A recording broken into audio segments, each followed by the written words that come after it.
दीदी, auto fridge झालं माझं कॉलेज. तर काय होतं की तुम्ही फर्स्ट कॅप राऊंडला जे तुम्ही पहिल्यांदा कॉलेज टाकलंय ते तुम्हाला भेटलं, म्हणजे ते फर्स्ट ऑप्शन तुम्हाला भेटलंय, तर ते तुमचं ऑटो फ्रीज होतं. तुम्ही सेकंडला जाऊ शकत नाही, तुम्हाला फर्स्टमधलंच कॉलेज घ्यावं लागेल. आणि सेकंड आणि थर्डचा रूल काय सांगते, सेकंडमध्ये जे काही तुम्ही 3 कॉलेज ऑप्शननी 1, 2, 3ला ठेवताल, तेच कॉलेज तुम्हाला जर सेकंड राऊंडमध्ये जर भेटलं तर ते तुमचे ऑटो फ्रीज होणार आहे.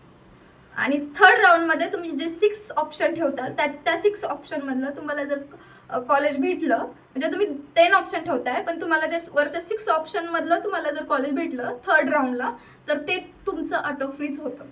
तर ऑटो फ्रीज होणं म्हणजे जे कॉलेज तुम्हाला भेटले ते तुम्हाला घ्यावंच लागतं. सो 1, 3 आणि 6 म्हणजे कॅप राऊंड 1ला पहिलं ऑप्शन, कॅप राऊंड 2ला 3 ऑप्शन, कॅप राऊंड 3ला 6 ऑप्शन. तुम्ही असे कॉलेज टाका जे की तुम्हाला जे की टॉपचे कॉलेज असतील, त्याच्या खालचे जर तुमच्या पर्सेंटेजनुसार भेटत असतील तर ते कॉलेज तुम्हाला भेटून जाईल.